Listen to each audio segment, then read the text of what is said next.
Le 11-12 en Auvergne, Laurent Cioveau. Bonjour à tous pour ce direct. Je suis au sommet de l'élevage qui se tient durant 4 jours à la Grande Halle d'Auvergne, un événement économique, un événement également politique. C'est le plus gros salon d'Europe en termes d'exposants, près de 1600 pour cette 32e édition. Alors nous sommes installés bien entre les limousines et entre les blancs-bleus. Voilà, nous sommes dans le hall 3, le hall bovin. J'en profite pour saluer les équipes de TV Agri et également les équipes de Qui Plus Est qui nous mettent à disposition ce plateau TV. Alors cette année, eh bien, c'est la race limousine qui est mise à l'honneur avec l'organisation du concours national. Mathieu Théron, d'ailleurs éleveur dans le département du Cantal, viendra nous en parler dans quelques minutes. J'aperçois également Cédric Bonnefoy de RCF Haute-Loire qui, eh bien, dans une dizaine de minutes, nous présentera la rubrique Les dessous de nos assiettes. Et à propos d'assiettes, justement, je vous invite à y mettre un beau morceau de fourme d'Ambert et de bleu d'Auvergne, car c'est à ces fromages que nous intéressons. Tout d'abord, Aurélien Vorger, prenez un micro. Bonjour Aurélien. Bonjour. Merci d'être avec nous. Vous êtes le directeur du syndicat Fourme d'Ambert et Bleu d'Auvergne. Alors ce sommet de l'élevage, vous le connaissez bien. Vous êtes présent pratiquement à chaque édition. La filière est présente à chaque édition. Ah oui, moi, depuis que je suis en poste, de toute façon, c'est le rendez-vous incontournable, le sommet de l'élevage qu'on a vu grandir, qu'on a vu prendre une place très importante. Le premier salon d'Europe, c'est pas rien pour notre territoire et c'est aussi important pour son rayonnement.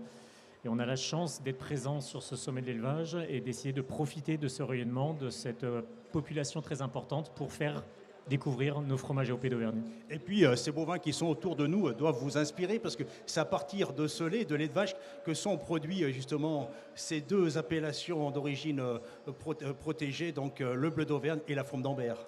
Alors oui, exactement. La particularité de l'Auvergne, c'est qu'on n'a que des fromages AOP au lait de vache. Donc avec de l'herbe grasse qui est présente quand on a de l'eau. Bon, en ce moment, c'est un peu une problématique d'avoir des adaptations à ce changement climatique.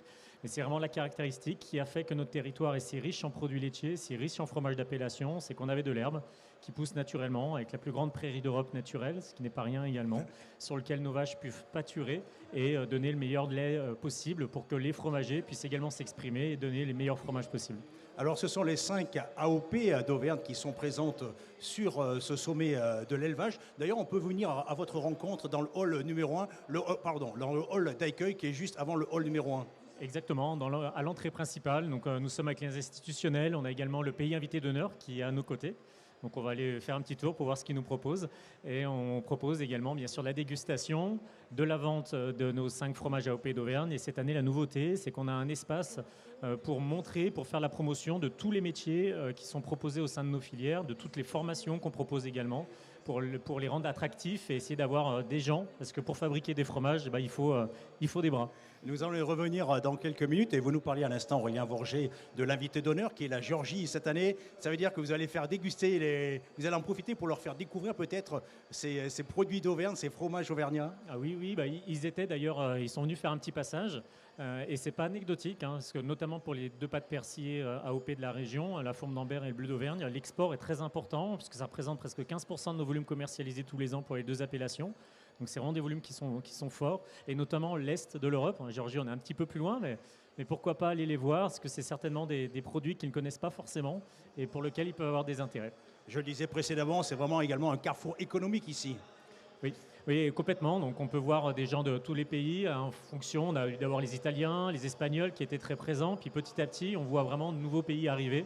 Nouveaux pays s'intéresser à nous, venir découvrir nos produits, venir découvrir nos filières, parce qu'il y a beaucoup de visites aussi autour du sommet de l'élevage, et qui permet d'avoir ce côté rayonnement, projection, qui nous aide pour aller chercher des marchés à l'export qui sont très importants, puisqu'on est une appellation d'origine protégée, c'est-à-dire que vous achetez de la fourme d'Ambert aux États-Unis, à Londres ou à Bruxelles, elle est obligatoirement fabriquée dans notre région par nos producteurs de A à Z, et donc ça contribue également au dynamisme économique de notre territoire.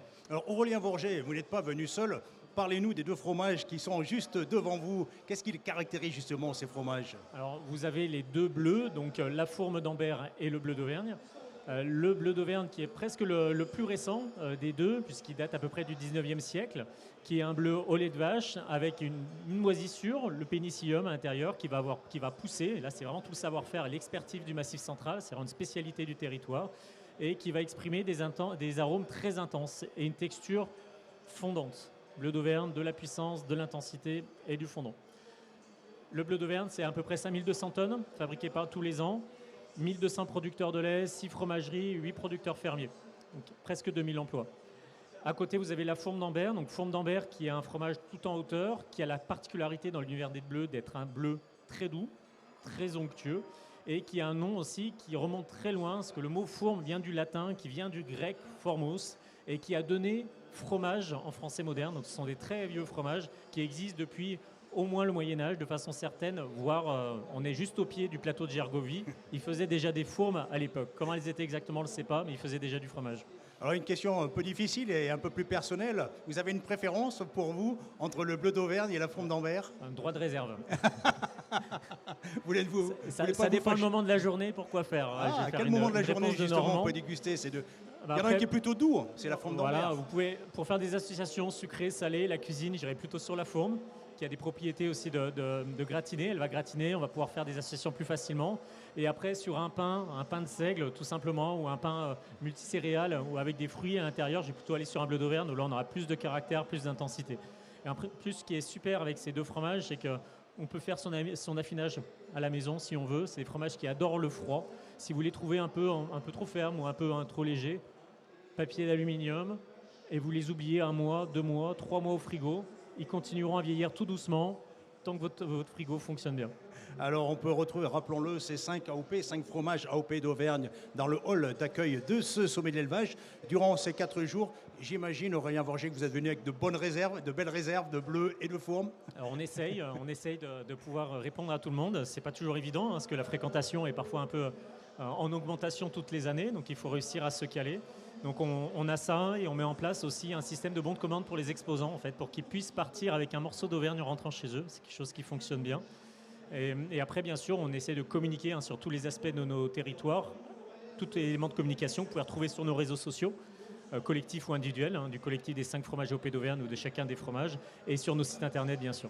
Alors, nous le disions précédemment, les 5 AOP d'Auvergne, les 5 fromages AOP d'Auvergne sont présents sur ce sommet de l'élevage jusqu'à vendredi. Alors, un des objectifs est de présenter ces AOP, mais aussi de recruter. Ça veut dire que ce sont des filières et que c'est une filière qui se porte plutôt bien? Alors, oui, on a des besoins, on est en développement dans les volumes. Après, on a un renouvellement de génération aussi qui est très important à essayer de mettre en avant, notamment au niveau des exploitations laitières. On sait qu'on a une pyramide des âges qui est assez défavorable de point de vue général en France. On est un petit peu mieux loti en Auvergne, mais on a quand même un effort à faire pour inciter les jeunes à s'installer, à continuer ce long chemin. On parlait du Moyen-Âge tout à l'heure, ces fromages qui existent depuis des nuits des temps, donc c'est important de pouvoir la transmettre et que l'ensemble de cette filière existe. Donc on a des métiers au niveau de la production de lait. On en a également au niveau de la transformation à la ferme.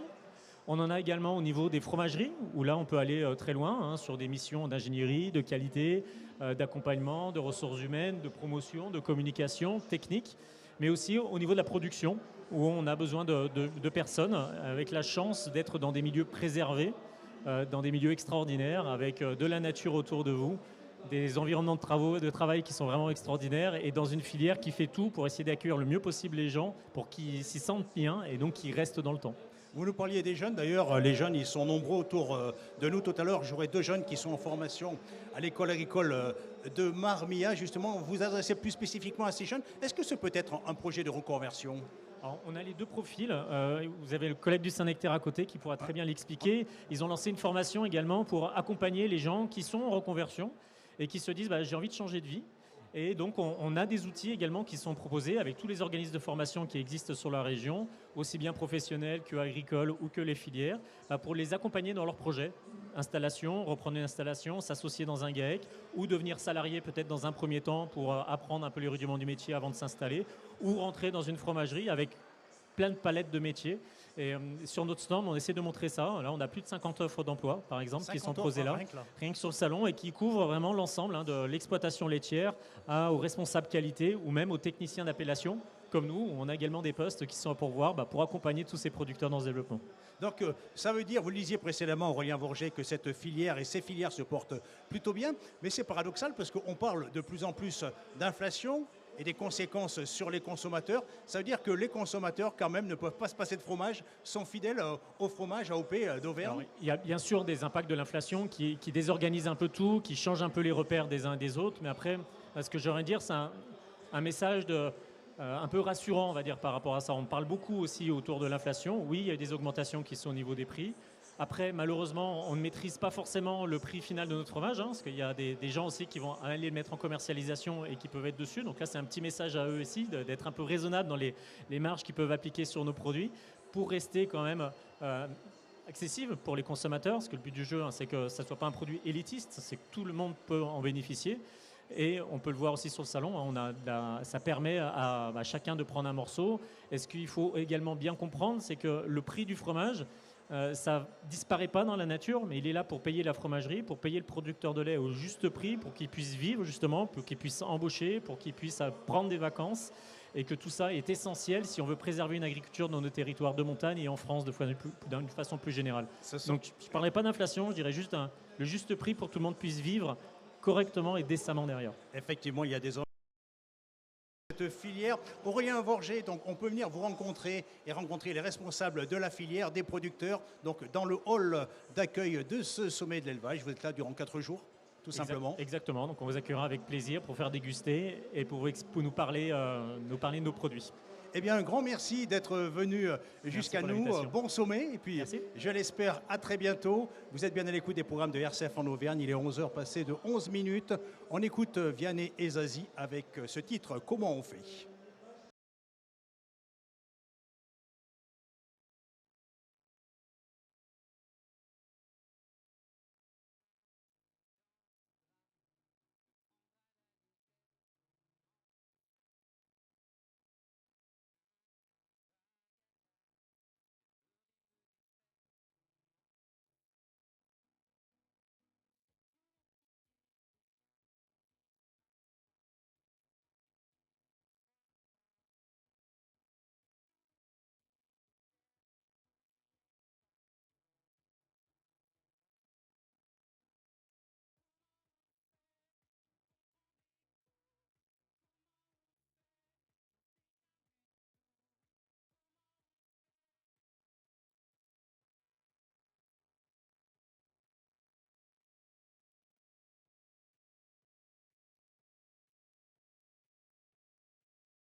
En Auvergne, en direct du sommet de l'élevage, et je dois dire, belle ambiance chaleureuse ici sur ce sommet où on a plaisir à venir se retrouver, à discuter, à boire un coup bien sûr avec modération. Tenez, juste un chiffre, ce sont près de 100 000 visiteurs qui sont attendus sur ce sommet durant ces 4 jours. Alors Cédric Blannefoy vient de me rejoindre. Bonjour Cédric. Bonjour Laurent et bonjour à tous. Alors vous souhaitez nous parler du dessous de nos assiettes et après la fonte d'Ambert, le bleu d'Auvergne il y a quelques minutes, j'aperçois entre guillemets on va dire un beau morceau de Saint-Nectaire, un des 5 fromages AOP d'Auvergne d'ailleurs. Et Cédric, vous êtes en compagnie de Sébastien Ramade qui est producteur de Saint-Nectaire fermier à Muralcaire.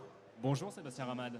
Bonjour. Alors avant de parler un petit peu de comment est fabriqué ce fromage, on va évidemment parler de son prix. Son prix dépend de plusieurs facteurs, évidemment les coûts de production, mais aussi, et c'est encore plus important aujourd'hui, la promesse qui est faite aux consommateurs. Or ce fromage est donc une AOP, une appellation d'origine protégée. En clair, chaque producteur s'engage à suivre des contraintes pour garantir un produit de qualité. Sébastien Ramad, combien vous coûte à vous la production d'un Saint-Nectaire ? Alors, pour savoir combien nous coûte la production d'un Saint-Nectaire, on va regarder déjà les coûts de production vraiment réels de notre élevage. Et ensuite, notre promesse consommateur qui est en lien à notre cahier des charges.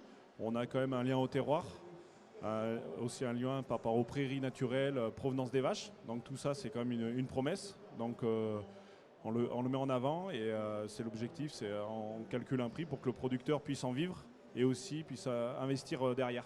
Et pour avoir quelques chiffres, on va dire qu'un Saint-Nectaire, ça coûte combien à produire ? Entre guillemets, une fourchette, pas précisément, hein, mais une fourchette. Ça coûte environ à produire pour un Saint-Nectaire fermier entre 10 et 11 euros le kilo environ. Voilà. Et ensuite, pour le Saint-Nectaire laitier, le coût de production, je n'ai pas de prix vraiment précis, mais en tout cas, on a le prix la répartition de la valeur. Vous êtes sûr que quand vous achetez du Saint-Nectaire laitier, on a la valeur du Saint-Nectaire que vous achetez qui est partagée à 50% pour le producteur et 50% pour le transformateur. Après, bien sûr, il y a la marge du distributeur. Là, on n'a pas du tout la main dessus, quoi. Au niveau des contraintes de l'AOP, quelles sont-elles et quels sont leurs impacts sur le prix final du fromage ? Alors, les contraintes, on va dire ça, c'est plutôt une chance d'avoir. Le but d'une AOP, c'est aussi de garder des traditions. Donc traditionnellement, on avait les vaches sont au pâturage, donc c'est une obligation dans notre cahier des charges, c'est 160 jours, et prairies naturelles. Donc les vaches laitières mangent uniquement de l'herbe qui provient de la zone d'appellation. Donc cet ensemble-là, vous êtes sûr, en fait, nos anciens fabriquaient comme ça le fromage, aujourd'hui on continue de la même manière. C'est l'objectif d'un cahier des charges. Et ensuite, on essaye d'intégrer des mesures environnementales en plus dans l'avenir. Vous avez fait le choix, vous, de vendre vos Saint-Nectaire directement à la ferme. Quel est l'avantage pour vous ? Alors nous, moi j'ai fait le choix de vendre directement à la ferme parce que déjà j'ai un bon emplacement, ça peut aider pour la vente directe, mais pas pour une ferme. Et c'était un choix aussi personnel parce qu'on a toujours eu le lien dans la famille avec le contact du consommateur. On avait une auberge à l'époque. Donc aujourd'hui, on a ce lien et puis on a coupé tous les intermédiaires. Nous, personnellement, c'est ce qui est avantageux, quoi. Oui, parce qu'au niveau du prix, du coup, entre guillemets, tout va pour vous. Au niveau du prix, tout va pour vous, il n'y a pas d'intermédiaire. Ouais, oui, alors le prix va chez moi, oui, après il faut redistribuer voilà, avec évidemment, il y a beaucoup de choses. Les banques ou autre chose. Mais bien sûr, tout est pour nous et aussi pour mes salariés, quoi. Le lien, c'est pas le même quand on vend son fromage à la ferme que quand il est vendu en grande surface, quand on ne sait pas forcément qui est le producteur derrière. Alors, le lien n'est pas le même, mais le fromage est le même. Ça, il faut bien savoir que quand on achète de l'AOP, on a des règles à respecter, c'est le même produit. L'avantage aussi d'une AOP, et comme nous, l'AOP Saint-Nectaire fermier, c'est qu'on a une diversité de fromages. Donc on a des fromages, on est 207 producteurs fermiers, vous avez 207 goûts différents. Donc ils sont tous bons. Mais en général, on a un autre producteur attitré et on ne change pas derrière. C'est ça que l'on veut garder, nous, au niveau de l'AOP, c'est de garder cette diversité. Nous allons désormais évoquer la fabrication. Comment on fabrique un bon Saint-Nectaire ? Alors, un bon Saint-Nectaire, il faut déjà commencer par des vaches qui sont en bien-être, bien sûr, au pâturage. Et, donc on les traite 2 fois par jour, ça c'est une obligation. Et on transforme donc, notre fromage, enfin notre lait, de suite après la traite, donc 2 fois par jour. Et 7 jours sur 7 pour les producteurs qui le veulent. Et c'est au lait cru entier. Et donc c'est à peu près 2 heures de fabrication matin et soir. Donc voilà. Ça vous rallonge aussi vos journées, mine de rien. Oui, ça rallonge nos journées si on est tout seul à travailler. Mais en général, aujourd'hui, on n'est plus tout seul à travailler, donc on est plusieurs. On peut tourner à plusieurs équipes. Donc c'est plutôt un plaisir aujourd'hui de travailler que par exemple à mes parents où ils devaient travailler tous les jours. Au niveau des litres de lait, il en faut beaucoup pour faire 1 kg de fromage. Alors je vais vous parler plutôt en Saint-Nectaire, comme ça pour le consommateur ça va mieux parler. On va compter à peu près 13 litres de lait pour faire un seul Saint-Nectaire fermier ou laitier. Et alors justement, il y a un affinage de 28 jours minimum qui est nécessaire. Qu'est-ce que ça apporte au fromage et au goût ? Alors l'affinage c'est important, c'est une étape qui est très très très importante. C'est pour ça qu'on a ces 28 jours minimum, c'était aussi dans la tradition. C'est à ce moment-là où on a les bactéries d'affinage vont vraiment se développer et ressortir l'arôme du fromage. Donc à 28 jours, on a un petit peu d'arôme et plus on va le garder longtemps, plus le fromage sera meilleur. Voilà, c'est au goût de chacun après aussi. Et alors, il y a quelque chose qui est intéressant que vous avez lancé au sein notamment de la filière du Saint-Nectaire face aux difficultés de recrutement. Vous avez lancé votre propre formation. Comment ça se passe et quel est l'enjeu? Alors, notre propre recrutement à la OP Saint-Nectaire, c'est comment ça se passe. Si quelqu'un qui nous écoute est intéressé de travailler dans notre filière, il suffit d'appeler la OP Saint-Nectaire.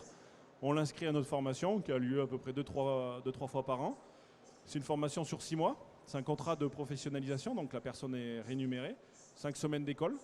Et là, donc, on a vraiment tous les profils en interne, où on va de la reconversion à un jeune qui était un petit peu dans l'agriculture, mais qui ne connaissait pas grand-chose à la traite ni au fromage. Donc, on va lui apprendre à traire les fromages et à faire les fromages. Pourquoi c'était important de développer votre formation? C'est quelque chose qui manquait? On voulait répondre à la demande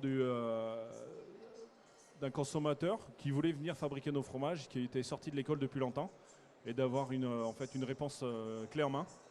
Donc c'est vraiment pour cette raison-là qu'on l'a monté. Quand on a 40-50 ans, des fois c'est difficile de retourner à l'école, alors que là c'est vraiment en lien à un seul produit.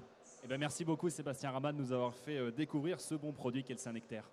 Merci à vous. Et Cédric, vous restez à mes côtés. On vous retrouve un peu plus tard pour parler cette fois élevage durable. Et notamment, il sera question de météo agricole. À tout à l'heure, Cédric. Alors, dans ce direct, nous avons choisi d'inviter des jeunes qui sont ou qui ont pour ambition de s'installer. C'est le cas de Arthur Roux et Théo Vincendon, que nous retrouvons juste après avoir écouté Oscar Anton et Clémentine. Et Nuit d'été. Bonne fin de matinée.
Merci d'être avec nous sur RCF en Auvergne. Nous sommes en direct du sommet de l'élevage. Je le disais précédemment, beaucoup de monde autour de nous. Nous avons bien autour de nous de beaux messieurs et de belles demoiselles avec les taureaux, avec les vaches exposées pour l'occasion. Et je suis maintenant en compagnie de Théo Vincendon et Arthur Roux. Bonjour. Bonjour. Et merci d'être avec nous. Alors, vous êtes élève, c'est ça, à l'école agricole de Marmilla. Racontez-nous un petit peu. Oui, on est en BTS Axe Et voilà. Et qu'est-ce que vous faites exactement comme formation? Ben, c'est un BTS agricole sur tout ce qui est l'analyse, la stratégie, l'économie d'une exploitation. Voilà. Et alors Arthur, il y a combien de temps que vous êtes sur le sommet de l'élevage? Que tout à l'heure tu m'as dit en off que le sommet de l'élevage avait débuté bien avant cette journée pour vous. Ouais, alors ça fait déjà une semaine pour l'installation de toutes les stalles là, pour les vaches, bovins viande et bovins lait. Et là, cette semaine, voilà, on s'occupe de la maintenance du sommet, donc le curage, paillage, mettre le foin, etc.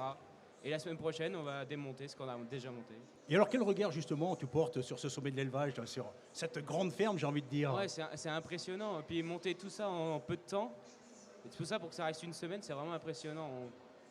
On est arrivé le lundi de la semaine dernière, c'était tout vide. Et là, il y a des centaines et des centaines de bêtes, ça fait bizarre un peu. Et Théo, tu es arrivé de bonne heure ce matin justement, bien avant les premiers visiteurs?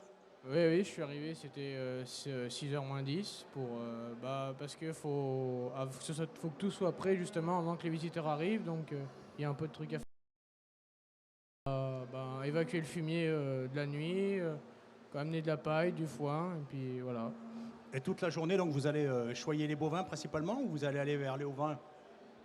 Nous, on s'occupe principalement du stand du hall 3, donc les vaches allaitantes. Et après, on ira bien se promener après. Alors Arthur, je crois que comme Théo, tu as l'ambition après de t'installer, de devenir éleveur. Alors on est sur le stand, sur le hall bovin, mais toi et enfin tous les deux, ce sont plutôt les ovins qui vous passionnent? Ouais, les ovins, ouais, ça me plaît bien. Après, les bovins aussi, mais vraiment m'installer en ovin au début, ça serait un bon projet pour moi, pour commencer. Pour quelle raison justement les ovins plus que les bovins? Déjà l'achat du cheptel et du matériel et tout ça, les bâtiments, c'est quand même bien moins important qu'en bovin.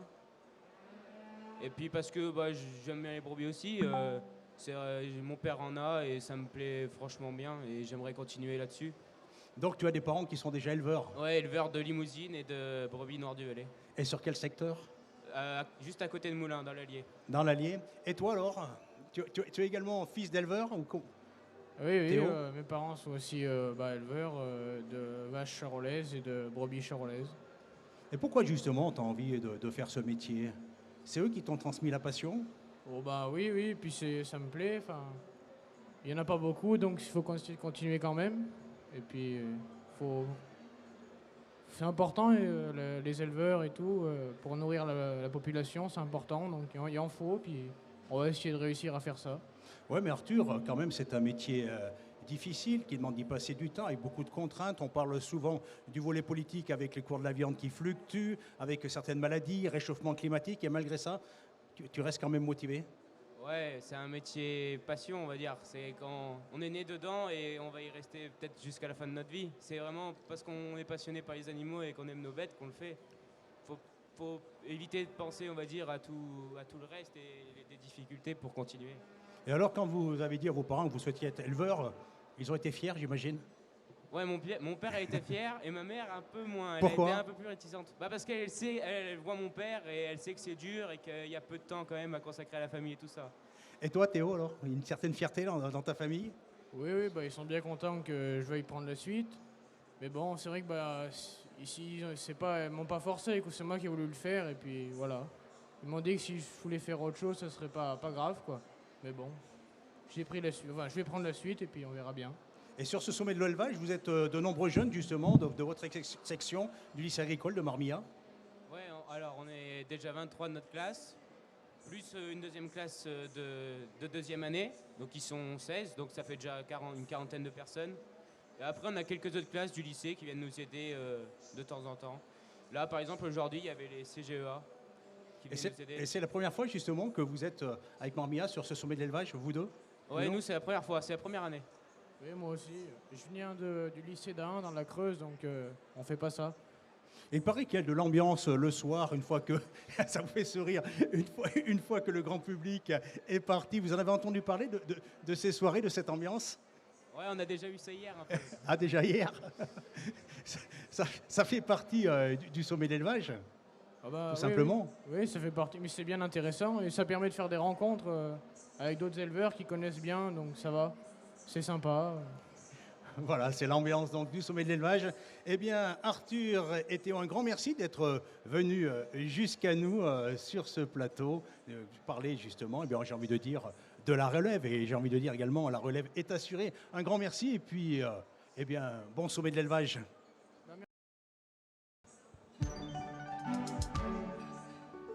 Les lectures de l'association Guillaume Budet permettent d'ouvrir vraiment un livre riche, riche parce qu'il appartient à la tradition humaniste, qui plonge ses racines dans la culture grecque et latine. Et on peut aller chercher l'essentiel qui traverse les âges, d'Homère jusqu'à Albert Camus.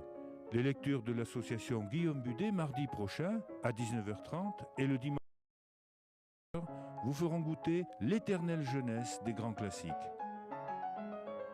Visage, proposé par Thierry Lyonnais. Quelle est l'origine de la Bible? Pourquoi les manuscrits de Qumran sont-ils aussi importants? Comment associer études scientifiques sur la Bible et ses propres convictions religieuses?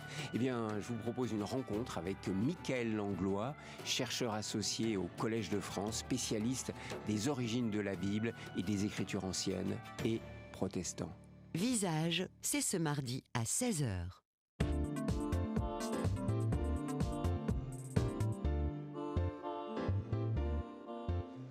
Toujours en direct du sommet de l'élevage à la Grande Halle d'Auvergne. Je suis maintenant en compagnie de Mathieu Théron. Bonjour. Bonjour.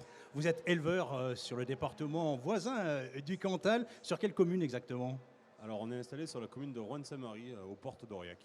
Alors il faut le dire à nos auditeurs, on peut vous voir aux côtés de Ralph sur toutes les affiches, sur toutes les illustrations de ce sommet de l'élevage. J'imagine qu'il y a une certaine fierté pour vous et puis tout simplement pour l'exploitation et les éleveurs d'une façon générale de race limousine.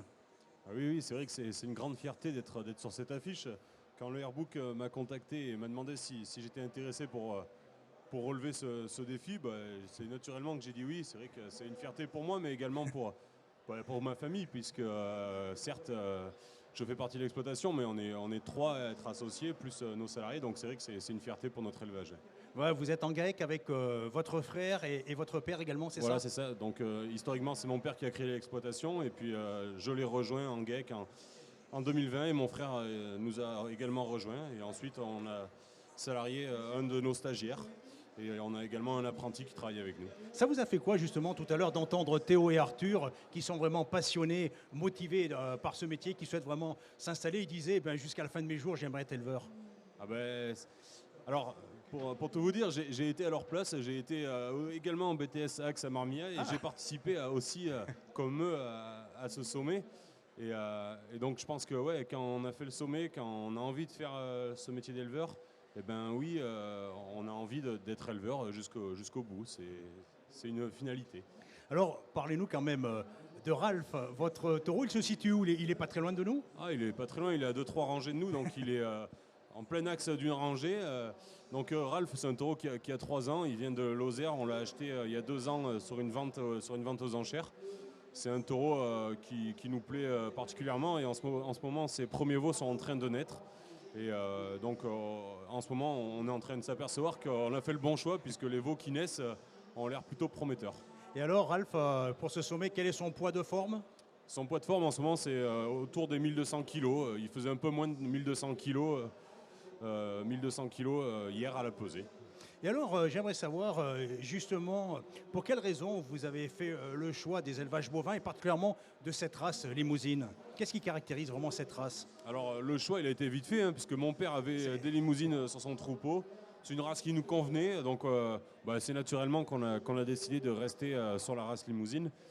Après, qu'est-ce qui caractérise cette race? J'ai envie de dire, c'est sa facilité de naissance, puisque chez nous, toutes nos vaches vèlent au pré, donc sans surveillance particulière. On y passe le matin et le soir, mais on ne va pas les assister en permanence. Et puis c'est une race qui est super agréable, parce qu'on dit qu'elle a une plasticité énorme. En fait, au travers de la même race, on peut faire des veaux de boucherie, des veaux lourds, du bœuf de 4 ans ou de la vache de réforme. On peut vraiment faire plein de choses avec cette race, et c'est particulièrement agréable. Et actuellement, sur l'exploitation avec votre frère et votre père, il y a combien de bovins? De bovins, on est à presque 600 têtes en tout, mais on a 200 vaches qui vèlent tous les ans. C'est un travail énorme. Ah, c'est beaucoup de travail, c'est pour ça qu'on est nombreux. Mais alors, Et vous ne faites pas que ça, il me semble. Vous n'êtes pas seulement éleveur. Ça, c'est trop simple. c'est ça, oui, on a décidé à l'installation de mon frère de diversifier un peu les productions de l'exploitation parce qu'on voyait qu'il ne fallait pas mettre tous les œufs dans le même panier. Donc on a décidé de lancer une production de châtaignes. Donc on a 5 hectares de châtaigniers en bio, en agriculture biologique. Et parallèlement à ça, on a également 3 hectares, un peu plus de 3 hectares de maraîchage. Et donc pour valoriser tous ces produits, cette année on a ouvert un magasin de producteurs sur Aurillac. Et vous êtes venu avec d'autres bêtes de race limousine ici sur ce salon. Je crois que Ralph est accompagné. C'est ça, Ralph il est accompagné de 2 autres taureaux. Et on a également une petite velle qui sera proposée à la vente aux enchères demain soir. Et vous allez participer justement au concours national de race limousine, parce que c'est la race limousine vraiment à l'honneur dans le cadre de cette 32e édition. Oui, c'est ça. Demain matin, on sera en concours à partir de 8h30 avec un animal qui s'appelle Sorgho. Et puis à partir de 9h, on retrouvera Ralph et Ramdam, les 2 autres taureaux, qui seront en concours à partir de 9h. En quoi c'est important justement pour vous, pour votre exploitation, de participer à ce concours national de race limousine? Alors participer à un concours, c'est se mesurer aux autres éleveurs, voir comment sont nos animaux par rapport aux collègues éleveurs. Et puis c'est aussi une vitrine, on est aussi là pour faire voir ce qu'on sait faire de mieux. Et on essaye d'amener nos meilleurs animaux ici pour représenter l'élevage. J'imagine que le niveau est bien sûr relevé, très relevé même. Ça se joue sur des petits détails vraiment à ce niveau-là, oui. au niveau d'un concours national. Un concours national, c'est que vous avez la crème de la crème des animaux français. Donc les classements finaux, ça se joue sur le coup de cœur du juge, un petit détail qui fait que le juge va préférer cet animal à un autre. Et voilà, ça se joue à pas grand-chose. Le niveau est tellement relevé au national que c'est super. Vous avez déjà certaines de vos bêtes? Oui, alors les premières médailles qu'on a eues à un concours national, c'était à Cournon, justement, pour un national limousin. Je ne me rappelle plus, c'était il y a au moins 2 éditions, je ne me rappelle plus en quelle année c'était, mais c'était, je me rappelle, particulièrement émouvant. Et on avait fait meilleur animal hors concours avec un taureau qui s'appelait Américain. C'était une grande fierté, c'était une des premières fois qu'on était médaillé au national. Une belle fierté, et quand c'est le moment du concours, on se rend compte en passant dans les allées tout autour de nous qu'il y a du stress quand même chez les éleveurs. Ah oui, c'est vrai qu'il y a beaucoup de stress. Alors je veux dire, vous gagnez une plaque ici, vous n'allez pas gagner la Coupe du Monde. Mais par contre, quand vous êtes dans le ring, c'est pour gagner. Donc il y a un stress parce qu'il faut que l'animal se tienne bien. Et puis il y a le stress du classement. C'est vraiment très intéressant. Comment on prépare justement les bêtes en amont pour une compétition, pour un concours? Comment ça se passe? Alors là, on est sur un temps long. Puisque déjà, il faut sélectionner l'animal, savoir que celui-là, il a la capacité d'aller concourir. Et puis après, il y a toute la préparation, donc l'alimentation de l'animal qui est un peu poussée pour que l'animal puisse exprimer pleinement ses capacités. Et puis après, il faut le dresser, qui marche à la corde. Et puis après, c'est tout la préparation, le lavage, le brossage, pour qu'il soit dans sa robe de mariée le jour J. Et vous aviez dit, on aime bien également observer dans les allées les autres races limousines, les autres éleveurs. Tout de suite, là, vous avez de belles chances de médailles? C'est compliqué, c'est la question compliquée. Mais c'est vrai qu'on espère, après, on verra sur le ring. En tous les cas, ce sont de belles rencontres avec les autres éleveurs. On prend le temps de partager, on prend le temps de discuter, vraiment. Ah oui, le sommet, c'est vrai qu'un concours, c'est un moment de partage, mais alors le sommet, c'est encore, ça s'appelle bien le sommet. C'est le sommet de tous les concours. On fait des rencontres, on fait du business, c'est le meilleur salon qui existe.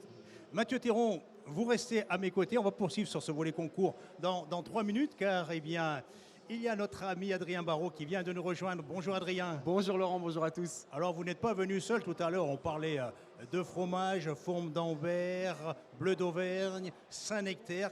Et là vous êtes venu avec 1, 2, 3, 4 bières. Alors racontez-nous un peu, expliquez-nous. Alors, je me suis baladé parce que vous m'avez lancé un défi. Je vais être transparent avec nos auditeurs. Vous êtes comme le sommet de l'élevage, très convivial, Laurent, et vous aimez évidemment boire une bonne bière de temps en temps. Et alors, vous m'avez lancé ce défi. Trouvez-moi toutes les bières qu'on peut trouver sur ce sommet de l'élevage. Alors, c'est très simple. En arrivant, j'ai trouvé le lieu parfait. Dès le hall d'accueil, on trouve en fait la brasserie de ce sommet, qui est la brasserie 360. C'est celle du sommet parce qu'elle produit cette bière-là. Voilà. La festive. porte bien son nom pour un sommet. Elle porte bien son nom. Alors, pour vous décrire un peu ce que fait la brasserie 360, donc c'est une brasserie cantalienne, elle fait tout en circuit court, c'est-à-dire que les éleveurs cantaliens fournissent 80% de l'orge qu'ils utilisent eux pour leur bière ensuite. La festive, pour en parler en priorité, c'est une blonde plutôt style belge un peu, qui est assez maltée et une pointe d'amertume un peu épicée. Ça veut dire que vous l'avez déjà goûté? Non, ça veut dire qu'on l'a décrite. Regardez, elle n'est Avec pas encore débouchée. Avec modération, bien sûr, il faut le préciser. Et donc celle-là, elle est un peu épicée aussi. On m'a dit une pointe de coriandre. J'ai été assez surpris, une pointe de coriandre. L'autre spécialité pour ce salon, c'est celle-là, la Belle Rousse. Elle porte bien son nom. Qui est faite justement pour la race limousine, qui a été faite en partenariat avec les producteurs, les éleveurs de la race limousine. Donc c'est une bière assez douce, une bière un peu de pub, m'a dit le gérant Alexandre Vermersch. Une bière de copain, donc ça représente bien aussi tous ces éleveurs de la race limousine. Il y a une certaine légèreté et on m'a précisé que ça se mangeait avec une bonne viande. Voilà, pour aller au bout. Voilà pour la rousse. Et après, alors les deux autres. Alors après, il y en a une autre, c'est la blonde. Ça, c'est la bière de base que fait la brasserie 360. C'est une bière un peu plus légère. On m'a dit vraiment, c'est la bière de soif, c'est la bière qu'on fait en priorité. Et puis, il y a celle-là. Alors celle-là, il y a une petite histoire. La cratère volcanique par nature, c'est une bière à la gentiane. Donc de notre territoire. Cultivée notamment sur le Cantal, d'où est originaire Mathieu Théron. Tout à fait. Et en fait, cette bière a une vraie histoire parce que c'est une bière qu'a commandé le chef Serge Vera à l'époque, à la brasserie 360, pour son restaurant. Et donc ça a été préparé pour lui. Elle est toujours servie aujourd'hui au restaurant de Serge Vera. Et elle est servie en particulier avec des artichauts. Voilà. Voilà pour les convivialités. Donc. Attendez, oui, allez-y. J'en ai pris une autre pour vous. Celle-là, je l'ai trouvée sur le stand de l'agriculture biologique. C'est une bière du Puy-de-Dôme, donc de chez vous, Laurent. Elle s'appelle La Brindille. Le nom de la brasserie, c'est Formador. Et elle est basée à Saint-Amand-Roche-Savine. Voilà, donc c'est une bière assez légère, pas trop d'amertume. On sent bien les céréales et elle est très désaltérante. J'ai aussi un peu parcouru les allées. On peut également trouver une autre bière locale, c'est la bière Bougna.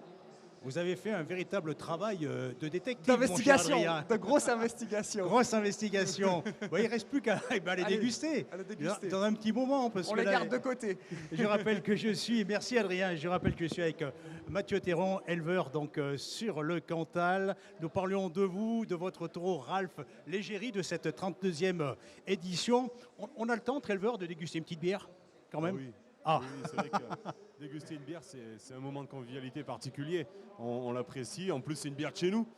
Et c'est vrai qu'elle est délicieuse. La gentiane, ça vous inspire quand même? Ah ben, la gentiane, sur nos estives, il y a de la gentiane. Tous les ans, on en fait arracher un peu pour faire de la salaire, un autre alcool local de chez nous. Alors revenons à cette race limousine. Nous parlions du concours national de race limousine qui est organisé cette année. Justement, vous nous parliez de la préparation de vos bêtes précédemment, mais comment on acclimate entre guillemets les bêtes à ce bruit où quand elles sont justement au zénith, il y a des projecteurs, il y a des caméras, il y a de la musique, il y a du monde. Elles sont loin de leur paisible prairie. Ah oui, c'est sûr que c'est un changement du tout au tout. Après, lors de leur phase de dressage et de préparation, c'est vrai qu'on a l'habitude de leur allumer une radio qui leur parle et qui les met déjà un peu en condition. Et puis après, pour ce qui est du Zénith, là, on n'a pas la chance. Il n'y a que Ralph qui a eu la chance de rentrer au Zénith pour voir comment c'était. Sinon, il s'habitue et c'est vrai que c'est des animaux plutôt paisibles. Donc il y a rarement de problème sur le Zénith. Qu'est-ce que vous craignez principalement quand vous emmenez une bête justement sur le ring? C'est des fois, ça peut être bête, un pot de fleurs qui surprend une bête, un jeu de lumière qui peut les surprendre. Après, voilà, il y a d'autres animaux donc qui se canalisent assez vite quand même. Alors ici, c'est un carrefour économique. De nombreuses délégations étrangères, d'ailleurs, sont présentes. C'est l'occasion pour vous, en tant qu'éleveur, pour votre GAEC, justement, de nouer des liens, de créer des liens économiques, de faire découvrir votre savoir-faire. Ah oui, le sommet d'élevage, c'est vrai que c'est un salon convivial, c'est vrai, mais ça reste quand même un salon professionnel avec une part d'économie qui est importante où effectivement on peut faire du business. Il y a beaucoup de délégations étrangères, il y a beaucoup d'éleveurs. Donc c'est moyen de rencontrer des potentiels clients pour nos animaux. Ouais. Et vous est déjà arrivé de recevoir des délégations étrangères justement sur votre exploitation? Parce que je sais que ça se fait au niveau de ce sommet de l'élevage. Oui, alors pas dans le cadre du sommet, mais effectivement on a déjà reçu des délégations étrangères qui venaient visiter nos estives à Lanche. Ouais, c'est déjà arrivé. Donc c'est toujours pareil, c'est intéressant de faire voir à d'autres pays comment fonctionne notre agriculture, qui est quand même particulière de par déjà les conditions climatiques qu'on a chez nous avec les estives, mais également une agriculture qui est à taille très familiale, quoi. Donc nouer des liens, ça c'est important, et surtout nouer des liens économiques. Alors j'aimerais revenir sur justement ce concours. Vous le disiez précédemment, un concours, ça se prépare longtemps à l'avance, pratiquement dès la naissance. Vous savez que la bête pourra concourir. Oui, alors, est-ce qu'il va pouvoir concourir? Non. Mais par contre, on sait si les animaux sont prometteurs ou pas dès la naissance. Donc effectivement, dès la naissance, on arrive à détecter ceux ou celles qui auront un petit plus et qui leur permettra de peut-être concourir un jour. Ouais. Et alors, en attendant, qui s'occupe de l'exploitation? Parce que là, vous êtes là durant ces 4 jours. Oui, alors c'est vrai que c'est aussi l'avantage d'être en GAEC, plusieurs associés, de se répartir le travail. Et puis du coup, alors c'est vrai que j'ai eu recours au service de remplacement pendant une semaine. On a pris quelqu'un en plus pour pallier au surcroît de travail, quoi. Parce que justement, je parlais tout à l'heure encore avec Arthur et Théo des soirées. Il y a certaines soirées mémorables ici même que vous avez dû tester. Donc, puisque vous étiez à Marmilla, vous, il y a quelques années. Effectivement, il n'y a pas un soir où il n'y a pas une soirée dans un coin ou dans une autre du sommet. Mais la soirée qu'il ne faut surtout pas louper, c'est l'Afterco le jeudi soir. C'est la soirée des JA. Dans le Zénith. Des jeunes agriculteurs. Vous représentez, je crois, d'ailleurs, les jeunes agriculteurs. Oui, c'est ça. Je suis sur le département du Cantal. Des JA du Cantal. Mais voilà, la soirée du jeudi soir, c'est la soirée qu'il ne faut pas louper. Et alors, justement, quelles sont les motivations des jeunes agriculteurs que vous rencontrez, justement, à s'installer, à faire perdurer ce qui est important, ce métier d'éleveur, ce métier? Le métier d'éleveur, c'est un métier de passion. Donc, quand on se rencontre, on parle de la passion de notre métier. C'est vrai que JA, on est plutôt là pour promouvoir le métier, expliquer aussi aux citoyens, aux consommateurs, qu'est-ce que c'est que le métier. Donc c'est un travail intéressant d'échanger avec nos collègues JA sur comment on fait pour mieux installer, comment on fait pour mieux promouvoir le métier. Voilà, c'est notre rôle. Quand on entend des fois des sondages qui disent que les consommateurs se tournent vers moins de viande, mangent moins de viande, est-ce que ça vous inquiète justement? Non. Déjà, la consommation de viande en France, elle n'a pas baissé. Parce qu'on est plus nombreux quand même. Après, est-ce que ça nous inquiète? C'est pas tellement le fait que la consommation baisse. Ce qui nous inquiète plutôt, c'est plus la décapitalisation de notre cheptel, donc nos vaches qui s'en vont, parce qu'il y a moins d'éleveurs. Ça nous inquiète plus. Et par contre, il faut se dire que vu qu'il n'y a pas de baisse de la consommation, ça veut dire que nos vaches qui s'en vont sont remplacées par des vaches qui viennent de la viande qui vient d'import. Et ça, par contre, c'est inquiétant. Aujourd'hui, 26% de la viande de bœuf est importée. Et donc ça, c'est une réelle préoccupation. Voilà, c'est une vraie préoccupation et ça nous inquiète particulièrement. Et que vous répond, par exemple, tout à l'heure, dans les allées, on a pu croiser Marc Fesneau, le ministre de l'Agriculture. Que vous répondent les politiques, justement? Vous les avez questionnés, j'imagine. Évidemment, c'est quelque chose, la souveraineté alimentaire, c'est quelque chose qui nous inquiète et qu'on leur fait souvent, on leur partage souvent cette impression-là. Qu'est-ce qu'ils nous répondent? Eux, ils nous disent qu'ils sont à l'action. Nous, on trouve qu'ils vont pas assez vite, pas assez loin. Après, ils sont dans leur rôle de politique. On aimerait, par exemple, sur la politique agricole, mais également sur Egalim, qu'elle aille au bout, cette loi alimentation, où la rémunération de l'éleveur doit être prise en compte, justement pour pouvoir... Un éleveur bien payé, il travaillera toujours mieux qu'un éleveur qui est mal payé. Il aura toujours plus de capacité d'investir pour assurer la pérennité de son exploitation, mais également penser à la suite, à la transmission de son exploitation et à installer des jeunes dans le métier. J'ai l'impression, moi, à titre personnel, que ce volet rémunération, ça n'avance guère. Ça fait des années, des dizaines d'années que j'en entends parler, justement, Mathieu Théron. C'est vrai que le prix, c'est le nerf de la guerre. Et il faut quand même le dire, il y a un peu de mieux suite à la loi Egalim, mais elle n'est pas allée assez loin. Et aujourd'hui, on se lutte au pouvoir d'achat. Et il faut qu'on aille encore plus loin. Alors, le prix, nos produits ont un prix. Si on veut être rémunéré, on ne peut pas brader nos produits. Par contre, là où on se lutte, c'est avec la grande distribution qui, eux, augmentent les prix mais ne baissent jamais leurs marges. Et ça, c'est dramatique, quoi, parce qu'on nous fait toujours porter la responsabilité, nous, producteurs, d'être trop chers. Mais par contre, les intermédiaires, eux, la marge, c'est toujours la même. Et ça, c'est problématique, quoi. Ça peut poser des problèmes justement à long terme au niveau justement éleveur et au niveau justement de ces jeunes qui souhaitent s'installer? Mais bien sûr que ça pose des problèmes. Un éleveur qui n'est pas bien rémunéré, il a peu d'avenir. Il a beau avoir la passion, au bout d'un moment, ça suffit la pas. passion, c'est très beau, mais de la passion, on en crève. Hein. Et c'est vrai qu'il faut passer ce cap du prix et il faut renvoyer de l'argent dans l'agriculture pour pouvoir la pérenniser et installer des jeunes. Donc on parlait d'être rémunéré convenablement. Il y a un autre thème que j'aimerais évoquer, il nous reste une petite minute, c'est justement, on évoque de plus en plus au niveau de l'élevage les changements climatiques. Même dans le Cantal, j'imagine que ça se ressent. Quelles sont les conséquences justement pour un éleveur comme vous? Les conséquences, c'est clairement un réchauffement. Hein. On voit, le mois de septembre a été le mois de septembre le plus chaud qu'il ait pu exister. Concrètement, c'est l'herbe qui ne pousse plus en été, la pluviométrie qui est moins bien répartie sur l'année. Elle tombe par excès par moment et ça pose des problèmes, d'ailleurs cet excès d'eau. Mais ce qui pose également des problèmes, c'est le déficit en eau sur l'été où on n'a plus d'herbe et il faut fourrager nos animaux, même dans le Cantal. Eh bien Mathieu Thiron, un grand merci d'être venu jusqu'à nous, d'être venu pratiquement en voisin parce que votre taureau Ralph se trouve à 3 allées d'où nous sommes. Merci beaucoup, merci à bon vous. sommet. Pareillement. Et puis nous serons de près justement le concours national de race limousine. Merci encore et à très bientôt, je l'espère. Merci, à bientôt.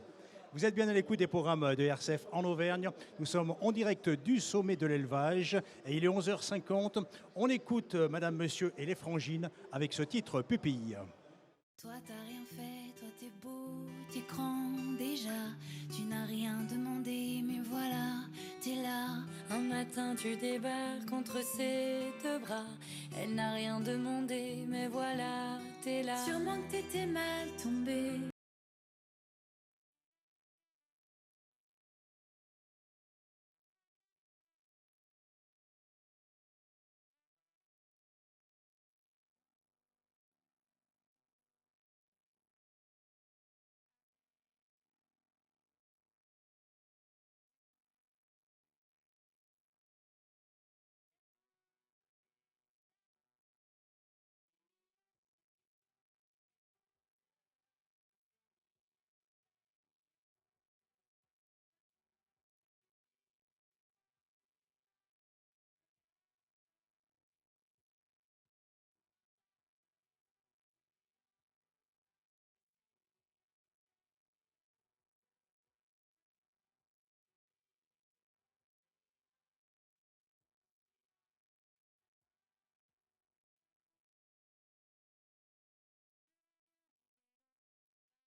Deuxième édition, 3 secteurs sont mis en avant.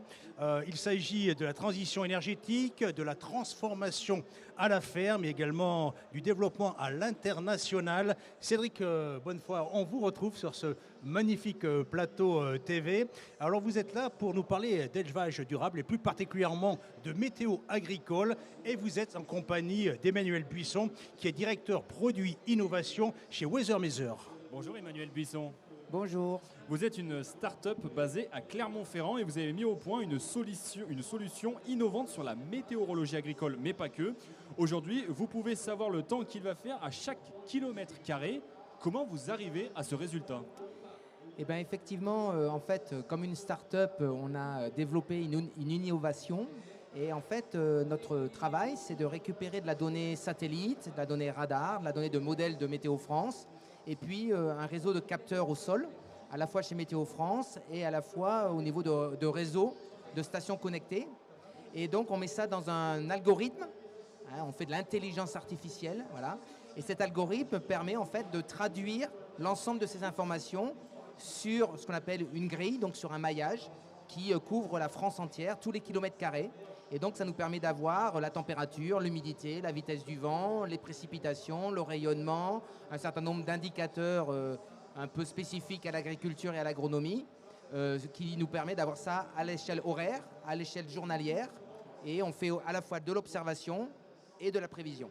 Comment vous arrivez à avoir une telle précision? C'est uniquement via de la data ou il y a aussi beaucoup d'intelligence artificielle, comme vous venez de le dire? C'est un peu des deux. C'est-à-dire qu'on a besoin d'avoir un réseau de stations connectées et de stations Météo France qui sont assez denses sur le territoire, qui nous sert de calibration. Et c'est après l'algorithme qui, avec cette densité de capteurs, va nous permettre en fait d'avoir effectivement la précision. Aujourd'hui, sur tout ce qui est température, humidité, on est au-dessus de 99% de précision. Et sur les précipitations, avec les problèmes orageux et tout ça, donc comme on travaille au kilomètre carré, on perd un peu de précision sur ce petit pixel de kilomètre carré. Par contre, on est au-delà de 95% de précision aujourd'hui en termes de précipitation. Est-ce qu'aujourd'hui tout est géré entre guillemets automatiquement ou vous faites des calculs au quotidien? Alors on gère grosso modo 95%, 99% de façon automatique. On a construit des tuyaux comme pour la distribution de l'eau, là sauf que c'est la distribution de la data. Et en fait ça vient depuis nos fournisseurs jusqu'à nos entrepôts de données.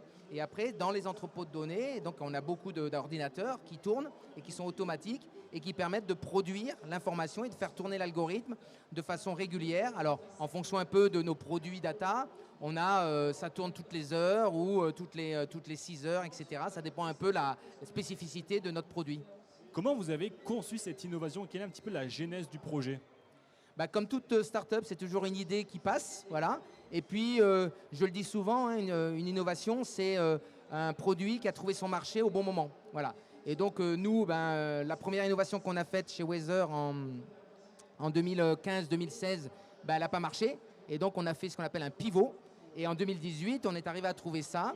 Ça a permis de se développer auprès de grands comptes. Aujourd'hui, on travaille avec Climagrain, avec les chambres d'agriculture. Et en 2021, on a passé un nouveau cap. On a été racheté par une autre start-up qui s'appelle Winat, qui fait des stations connectées.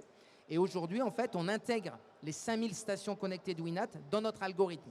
Et donc, ça permet d'avoir cette précision aujourd'hui qui est au moins équivalent à un capteur que vous auriez dans votre parcelle. Et nous, aujourd'hui, on a l'équivalent sur le kilomètre carré et on se sert bien des deux. C'est-à-dire qu'on n'oppose pas le capteur avec nos données. On a besoin des capteurs, mais on ne peut pas mettre des capteurs tous les kilomètres carrés. Alors, on utilise l'intelligence artificielle pour faire ça.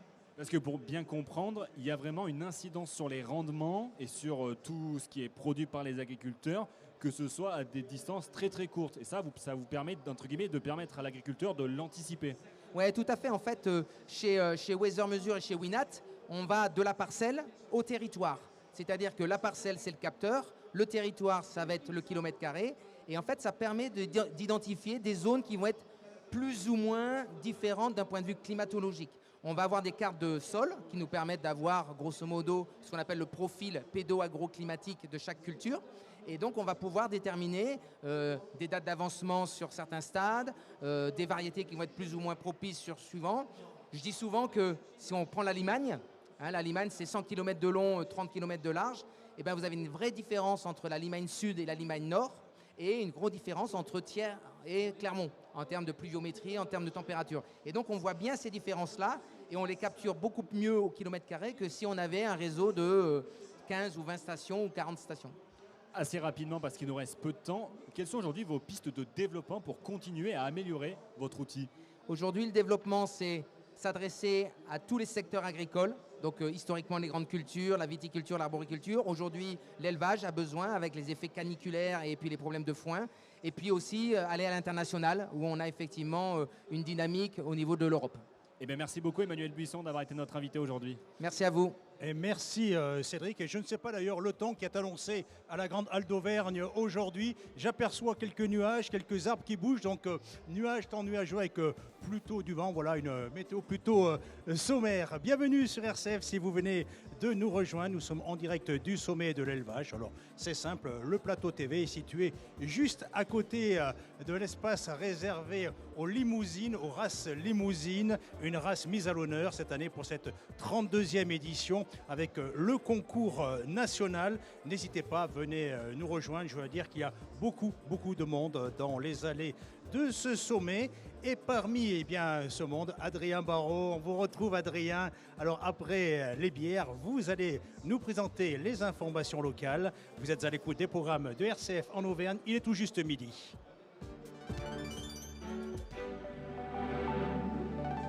Et Adrien, on vous écoute pour l'actualité en Auvergne.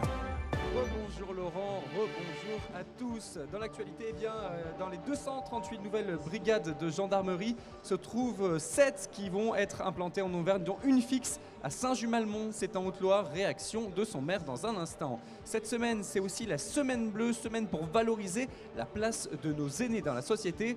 Ce que fait la mairie du Puy-en-Velay avec le Pass Senior. Et on se rendra à Montluçon où commence sa grande foire ce week-end. Vincent Ambert nous dit tout sur l'événement.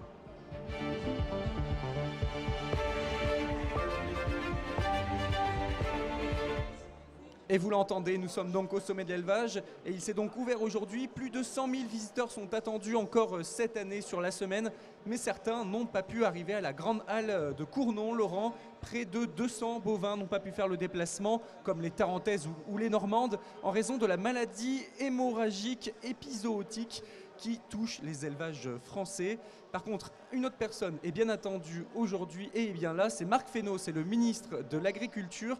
Il est présent dans les allées, il devra notamment faire face à la grogne des éleveurs bovins du Massif central. Ces derniers demandent des perspectives claires face à la baisse du nombre de bêtes dans les cheptels et aussi face au nombre de professionnels également en baisse. Toujours dans l'actualité des territoires ruraux, c'est cette annonce hier.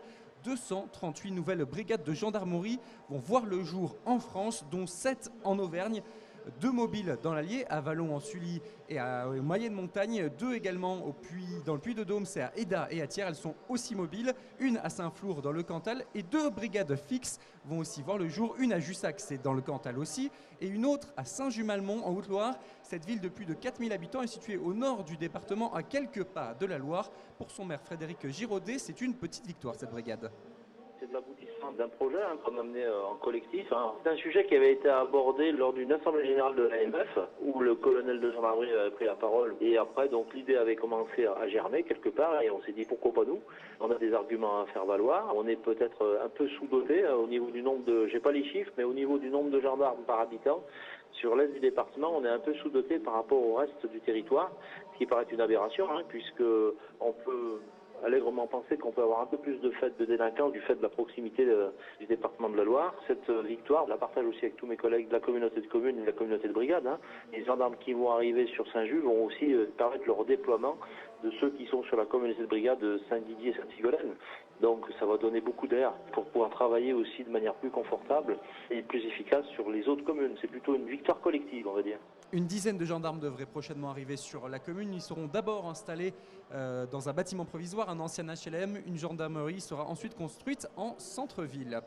Nicolas Sarkozy, entendu par un juge d'instruction ce mardi, il est auditionné dans le cadre de la rétractation de Ziad Takieddine concernant le financement libyen de sa campagne de 2007.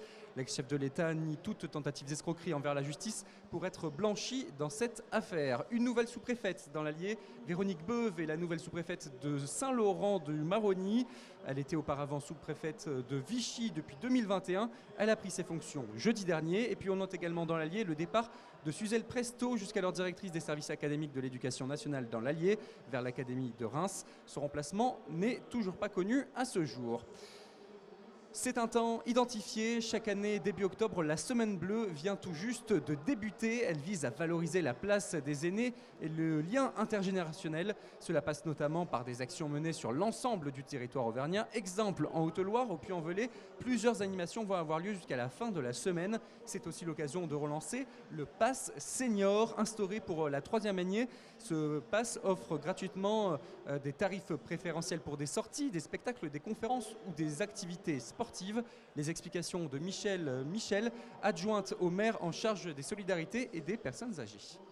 L'objectif, c'est vraiment de toucher un maximum de personnes, que les personnes fassent partie de la vie de la cité et puissent participer à tout ce qui se passe, que ce soit la culture, le sport. Il y a aussi une chose qu'on a fait avec le Puy Lumière. On a créé un pass 5 monuments, alors que ce soit le cloître, la forteresse de Polignac, le musée Crozatier, Saint-Michel et Notre-Dame-du-Puy. On n'est pas sûr que tout le monde va aller partout, parce que les personnes qui sont quand même le moins en autonomie, je ne sais pas s'ils vont arriver à aller à Saint-Michel. Mais c'est un pass 5 monuments qui leur coûte 10 € au lieu de 16, et ils peuvent faire ça toute l'année, d'octobre à mars. Il faut quand même le temps que les gens s'approprient ce pass senior et qu'ils en parlent entre eux. Moi, j'espère qu'on va arriver beaucoup plus. Je suis très optimiste d'ailleurs.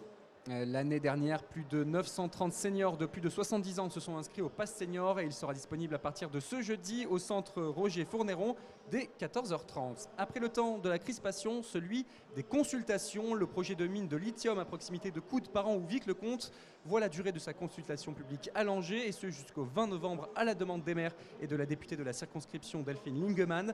Par ailleurs, les maires des 3 communes et la parlementaire rencontrent ce vendredi le préfet du Puy-de-Dôme, Joël Mathurin, dans le but de poser toutes les questions sur le projet. Une réunion publique doit aussi être organisée prochainement. 90 ans qu'elle existe et elle continue de grandir. La foire de Montluçon revient de ce samedi 7 octobre au 15 octobre au Parc des Expositions. La recette ne change pas pour cette foire du centre traditionnel. D'ailleurs, cette édition se tourne vers le passé et le futur en même temps avec le thème l'automobile d'hier à demain. On écoute plus de précisions avec vous, Vincent Humbert. Sur la foire de Montluçon, l'automobile a toujours eu une place importante. Cette année, c'est l'occasion de célébrer cette relation. Et tout comme les foires en France ont dû se réinventer pour subsister, la voiture, elle aussi, se réinvente. Et malgré cela, pour la voiture comme pour la foire, il y a des choses qui ne changent pas. Montluçon ne fait pas exception. Cette année encore, on y retrouvera des exposants. Ils seront 300 répartis sur les 40 000 mètres carrés extérieurs et intérieurs du site. Si la foire de Montluçon est un lieu de commerce et de festivités, elle est aussi très populaire pour ses expositions culturelles. Cette année, en plus des voitures historiques et des concept cars présentés au public sur les 8 jours, un concours d'élégance clôturera l'édition le samedi 14 octobre après-midi. Toutes les voitures inscrites au concours devront au minimum avoir 30 ans, avis aux passionnés de véhicules et propriétaires de voitures d'exception. Les inscriptions restent ouvertes jusqu'au concours et pour tous les autres badauds, évidemment, la foire reste entièrement gratuite. Et pour tout savoir sur la foire, un site foire-montluçon.com. Un mot de sport avant de parler météo. Du foot ce soir, les supporters de Lens vont vivre un grand frisson. Les 100 et or reçoivent les Anglais d'Arsenal ce soir, actuellement invaincus en Première Ligue. Le match est à 21h. Et tout de suite, la météo. Une météo plutôt grise, Laurent, voire pluvieuse sur l'Auvergne. Vous l'avez noté dans les alentours de la grande halle de Cournon. De rares averses sont attendues sur le Puy-de-Dôme, le Cantal ou l'Allier. Ça reste ensoleillé en Haute-Loire. Au niveau des températures, 25 à Monistrol-sur-Loire, 23 à Ambert, 22 à Moulins et 18 c'est du côté de Mauriac dans le Cantal. Pour demain, Météo France nous annonce un beau temps sur le sommet d'élevage et globalement sur toute l'Auvergne. Mais le soleil, Adrien, est dans le cœur de tous les éleveurs qui sont Bien autour de nous et qui auront plaisir à se retrouver. Merci Adrien pour ce journal. Et on vous retrouve d'ailleurs demain, toujours depuis le sommet de l'élevage. Alors ce sommet de l'élevage est un rendez-vous professionnel mais aussi politique. Ce matin, dans les allées, on pouvait rencontrer le ministre de l'Agriculture, Marc Fesneau, une manifestation qui permet de prendre un peu le pouls d'un secteur qui pèse en France. Et c'est ce que nous allons voir avec vous, Stéphane Longin. Oui, bonjour Laurent, bonjour à tous. Oui, le sommet de l'élevage, c'est le monde agricole qui se retrouve en Auvergne pendant 4 jours. On y croise les grands acteurs du secteur, des ministres, vous l'avez évoqué Laurent, les personnalités politiques de tous bords et sans surprise les représentants des agriculteurs. Bonjour Arnaud Rousseau. Bonjour. Vous êtes le président de la FNSEA, la Fédération nationale des syndicats d'exploitants agricoles. L'actualité, entre autres, il y en a beaucoup qu'on va évoquer pendant un peu plus d'une dizaine de minutes. C'est l'annonce ce week-end par Laurent Wauquiez de son choix de sortir la région Auvergne-Rhône-Alpes du dispositif zéro artificialisation nette des sols, avec l'argument que cela risquerait de limiter le développement des territoires les plus ruraux. Comment réagit la FNSEA et comment vous réagissez à cette proposition, cette volonté de Laurent Wauquiez? Eh bien, la FNSEA s'était positionnée bien avant que Laurent Wauquiez ne s'exprime, considérant qu'effectivement pour les territoires ruraux et les petits villages, qui sont près de 35 000 en France, il y avait des difficultés de croissance et de développement. Et donc nous, à la FNSEA, nous étions favorables à ce que chaque commune rurale de moins de 3500 habitants puisse se voir dotée d'un minima 1 hectare de capacité de développement pour construire des logements, pour construire des services publics. C'est ce que nous avons porté pour faire en sorte qu'encore une fois, les zones rurales ne restent pas des réserves indiennes, hein. Ce sont des zones de vie. On a besoin de les faire vivre et à la FNSEA, on est à la fois très attaché à la protection du foncier parce que la terre agricole est un bien précieux et qu'on veut la protéger. Mais on est aussi conscient que nos territoires ruraux ont besoin de se projeter dans l'avenir et d'avoir quelques capacités de développement pour autant qu'elles soient encadrées et contrôlées. Ouais, c'est un dur équilibre finalement, trouver des terrains pour le développement des territoires, des entreprises et notamment des particuliers, mais en même temps un besoin aujourd'hui indispensable de sauvegarder la ferme France, entre guillemets, les sols qui permettent de produire et d'assurer la souveraineté alimentaire du pays. Oui, c'est exactement ça. On sait que le sol, encore une fois, c'est un bien précieux qu'on en a. On en perd beaucoup encore aujourd'hui. Hein. On en perd encore beaucoup. On en a beaucoup consommé, beaucoup trop, et de manière probablement non contrôlée. Aujourd'hui, le législateur a mis dans le cadre des règles d'urbanisme beaucoup de freins à la consommation de foncier. Mais encore une fois, et je voudrais prendre un exemple très concret, les agriculteurs sont à la recherche de collaborateurs dans leurs fermes. Il y a près de 70 000 emplois qui ne sont pas pourvus.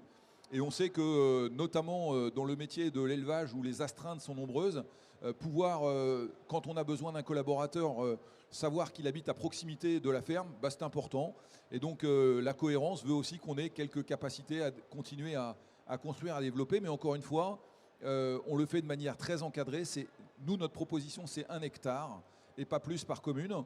Et on le fait avec aussi le souci de la protection du foncier, bien sûr. Vous ne craignez pas qu'en finalement, en revenant un petit peu en arrière, en sortant d'un dispositif comme celui-ci, et Laurent Wauquiez lance un peu de nouveau un débat qui est complexe, on le comprend bien, et qui ouvre un peu la boîte de Pandore pour les communes qui diraient moi finalement j'en ai peut-être besoin d'un peu plus que 1 hectare. Je crois que Laurent Wauquiez d'ailleurs l'a dit, il a fait ça en concertation avec les élus de son territoire. Ce ne sont pas forcément les éleveurs. Je suis moi-même élu local. Non, mais je crois qu'il ne faut pas opposer la dynamique des territoires. Et on sait encore une fois qu'on a besoin de conserver nos terres pour pouvoir produire, pour avoir ces prairies, pour avoir... voilà. On sait aussi qu'on a besoin de continuer à construire, y compris des bâtiments pour l'élevage, même si ce n'est pas toujours facile. Je parle des sujets de proximité. Donc je crois que ce qui était la volonté de Laurent Wauquiez, mais il faudra lui poser la question, c'est en tous les cas de remettre ce débat sur la table. Nous concernant la FNSEA, il est tranché. Vous vouliez notamment aussi que ça accélère très clairement. 2050, pour vous, c'est un petit peu tard. Vous disiez qu'il faudrait déjà arriver à la moitié de cet objectif d'ici à 2025, 2030. Encore une fois, il faut qu'on soit précautionneux. C'est pas, la proposition qu'on a faite n'est pas un blanc-seing pour bétonner.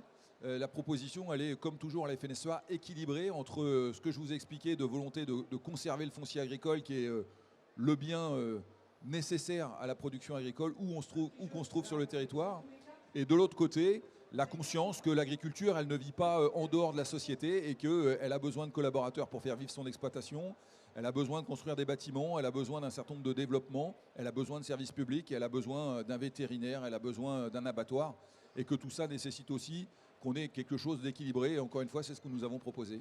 Arnaud Rousseau, vous évoquez l'avenir des filières, vous évoquez notamment ces besoins de collaborateurs, de futurs éleveurs, agriculteurs. Le projet de loi de finances vient d'être présenté avec 1 milliard d'euros supplémentaires pour le monde de l'agriculture. Et malgré tout, un peu de déception de votre part, notamment sur le volet de la transmission. Qu'est-ce qui cloche aujourd'hui? On ne va pas assez loin en France pour assurer justement cet avenir? Alors, avant de vous parler du PLF, je voudrais redonner l'équation. La difficulté de l'équation qu'on a, la moitié des agriculteurs vont partir en retraite dans les 10 prochaines années. On sait qu'on a besoin d'attirer des talents dans notre métier. On le sait depuis longtemps. Oui, alors, enfin, en tous les cas, là, on le touche du doigt de manière beaucoup plus prégnante parce que ailleurs, les départs à la retraite s'opèrent. De l'autre côté, on sait qu'on a dans le monde agricole une rentabilité des capitaux employés qui est faible. Reprendre une exploitation d'élevage, un cheptel, un bâtiment, un petit peu de matériel, quelques terres, c'est tout de suite beaucoup de capitaux immobilisés avec des faibles rentabilités. On sait que le temps de travail hebdomadaire et le niveau d'astreinte est quand même très élevé. Je rappelle que la durée légale du temps de travail en France est de 35 heures et que dans l'élevage, on parle plutôt de 60 heures par semaine. Et enfin, on sait que les revenus sont faibles à modestes. Et donc dans cette équation-là, il faut qu'on donne des perspectives. Et donc dans le cadre du PLF, l'idée qu'on puisse avoir des moyens à la fois pour accompagner cette transition qui nous concerne tous et dans laquelle l'agriculture est demain un levier de solution pour l'ensemble de nos compatriotes, on a besoin de donner des perspectives. Donc d'abord ce milliard, nous ce qui nous intéresse maintenant, c'est comment on le décline concrètement, parce qu'il y a les annonces, il y a les crédits engagés, mais ce qui intéresse l'agriculteur, c'est toujours ce qui est payé à la fin. Donc on a besoin d'expertiser ça. Et puis on a besoin qu'on n'ait pas d'injonction contradictoire. On ne peut pas d'un côté dire on va mettre plus de moyens dans l'agriculture et de l'autre nous dire qu'on va par exemple exercer une pression sur les prix, notamment avec des renégociations de prix qui risquent de faire peser sur la matière première agricole un poids qui n'est pas supportable. Donc on a besoin aussi d'y mettre de la cohérence. On est en train de travailler tout ça. Je rappelle qu'au moment où on se parle, les parlementaires échangent entre eux, donc tout n'est pas arrêté. Et comme toujours, la FNSEA est à la manœuvre pour porter l'ambition d'accompagner les réalités de l'agriculture au quotidien, que ce soit sur la défense de la fiscalité sur le GNR auquel on tient, même si on est prêt à faire un effort parce qu'on voit... Le GNR, c'est le gazole non routier. Le gasoil non routier. On a besoin de moyens pour l'installation et la transmission, et on trouve, comme vous l'avez dit, que l'ambition est un peu réduite, notamment sur la transmission. On trouve que fiscalement, on pourrait peut-être faire des choses plus intelligentes. Je pense par exemple à un pacte du treil agricole, des choses de cette nature. Et puis, il y a des choses qui ne vont pas. On continuera à être taxé de manière trop importante sur l'eau et sur les redevances pollution diffuse qui vont augmenter de 20%, alors que le gouvernement dit qu'on ne va pas augmenter les impôts de production. Donc, il y a quelques incohérences. Voilà ce dont on discute en ce moment. Et puis, enfin, on a besoin de donner une dynamique à l'élevage. Et je veux le dire ici. Et c'est tout le travail qu'on fait avec Bercy pour que rapidement on puisse avoir des mesures très concrètes qui s'appliquent au plus près de l'exploitation. Justement, vous faites le tour depuis ce matin de ce sommet de l'élevage ici à Cournon. Quel est le ressenti des éleveurs aujourd'hui? Vous les sentez combattants, comme vous semblez l'être vous face à nous, ou vous les sentez un peu inquiets? Vous parliez de cette crise des prix, de cette crise notamment aussi sur ces taxes qui pourraient finalement venir un peu gréver aussi les finances des agriculteurs. Écoutez, moi je sens des éleveurs d'abord focalisés sur les prix des produits qui sont, disons-le, plutôt en meilleure posture depuis 2 ans. Et donc il faut aussi rendre témoignage du moment dans lequel les prix finalement ne font que rétablir l'équilibre de ce qui était attendu depuis longtemps dans l'élevage. Donc disons-le. Grâce aux lois Egalim, oui. Exactement. Donc c'est toute la protection de la matière première agricole. Mais est-ce qu'aujourd'hui l'inflation ne met pas tout ça en Alors danger? j'allais y venir. C'est pour ça que je dis qu'au moment où on se parle, l'année 2022 et l'année 2023 ont permis de rétablir des prix. Je dis rétablir parce que c'était nécessaire pour l'équilibre des entreprises. Mais vous avez raison. La réalité, c'est que les agriculteurs, au même titre que l'ensemble de nos compatriotes, subissent de l'inflation. C'est 22% d'augmentation de tout ce qu'on a besoin pour faire fonctionner une ferme. L'inflation des produits, de l'alimentation. L'énergie, le coût des personnels, l'achat de tous les produits pétrosourcés, de la ficelle, tous les produits dont on a de l'aliment, tout ce qu'on a besoin. 22% d'augmentation. Et puis, une forme de questionnement sur ce qui va se passer l'année prochaine et l'année d'après. Et que quand on dit aujourd'hui les Français payent leur alimentation trop cher, il faut que les prix de l'alimentation baissent, eh bien nous, on dit, au regard du combat qu'on a mené sur les 10 années ou les 15 années de déflation qu'on a connues, il n'est pas question qu'on réouvre la guerre des prix. Et donc vous craignez très clairement qu'aujourd'hui, un peu ce jeu de ping-pong entre d'un côté la grande distribution et les grandes entreprises agroalimentaires viennent pénaliser, in fine, en bout de chaîne, les agriculteurs et les éleveurs? Le rôle d'un agriculteur, c'est de produire pour nourrir les Français et au-delà. Et donc, ce qu'on observe aujourd'hui, c'est qu'effectivement, si on réouvre la guerre des prix, on risque de voir réapparaître ce qui se passe notamment en viande bovine, où la consommation nationale évolue très peu et est quasiment identique d'une année sur l'autre depuis 5 ans, et où finalement l'absence d'ambition sur la production nationale conduit à des importations massives. Et ça, évidemment, pour nous, ça n'est pas tolérable. Et ce qu'on dit, parce que finalement, mon discours, il s'adresse d'abord aux consommateurs, à votre auditeur, qui tous les jours fait ses courses et voit l'envolée des prix et a du mal à le supporter. Nous, ce qu'on dit, c'est qu'on pense qu'on est capable de nourrir très durablement les Français avec une alimentation de qualité à des prix abordables. Mais pour ça, ça nécessite qu'on ait une vraie ambition sur les modérations à tous les niveaux de l'échelle. Ce qui est sûr, c'est que l'agriculteur aujourd'hui, il ne peut pas avoir moins sur son prix. Et donc, il faut faire en sorte que chacun joue le jeu pour que le consommateur achète français, j'insiste, achète français et permettre durablement de porter le modèle auquel on croit globalement. Mais ça veut dire quoi abordable aujourd'hui? Nos auditeurs que vous évoquez, ils ont des difficultés finalement aussi à acheter ce chariot qui serait qualitatif et à la fois qui ferait la place, la part belle aux produits français. Très concrètement, ça veut dire que le pourcentage du disponible des ménages consacrés à l'alimentation en 2020 avant le Covid, c'était 13% du disponible.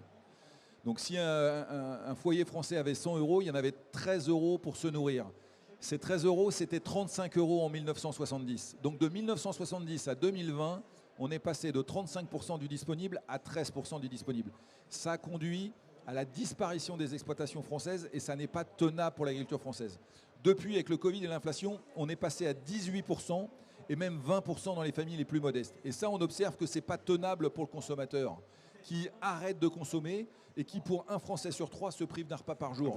Vous leur dites très clairement, il va falloir arrêter d'acheter des choses qui peuvent paraître secondaires pour réinvestir sur l'agriculture? D'abord, ce qu'on dit, nous, c'est que 13% c'était pas tenable et 18% c'est trop. Et donc, probablement qu'autour de 15%, on sait faire des choses durables. Ça, c'est concret.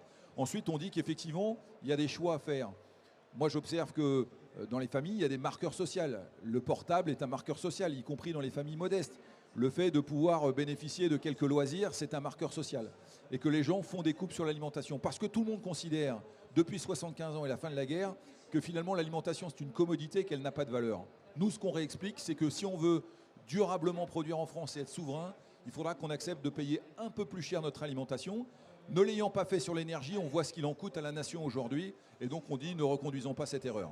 Eh bien, merci à vous, Arnaud Rousseau, président de la FNSEA, d'être venu sur le plateau de RCF, ici au sommet de l'élevage à Cournon. Le programme pour vous, c'est quoi? C'est d'aller encore discuter avec le ministre qui est là? Oui, le programme, c'est évidemment rencontrer les politiques, mais c'est d'abord rencontrer les éleveurs, discuter avec eux en proximité, comprendre ce que sont leurs enjeux. Et c'est un vrai moment de rencontre. Et puis ensuite, attirer tous les gens qui, curieux, viennent s'enquérir de ce qu'est l'agriculture demain. C'est une vraie richesse, c'est une vraie force que ce salon ici. Merci à vous.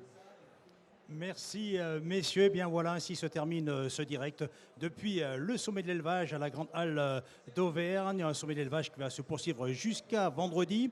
On se retrouve bien sûr demain depuis cette manifestation. Et demain, eh bien, nous parlerons d'équidés, plus particulièrement de l'âne bourbonnais. Nous ferons également un focus sur le concours des fermiers d'or. Et puis j'aurai le plaisir d'accueillir une jeune éleveuse du département du Cantal, jeune éleveuse et également influenceuse. Encore de bons moments en perspective. Soyez au rendez-vous dès 11h, de 11h à 12h30. Merci aux équipes de TV Agri et merci à Vincent Revelard pour la réalisation technique de ce direct. Et je vous propose maintenant d'écouter Francis Cabrel, Peuple de Fontaine. Et juste après ce titre, eh bien, c'est Estelle Penet, animatrice au point Info Famille de la Ligue, qui sera avec nous. À bientôt, bon après-midi.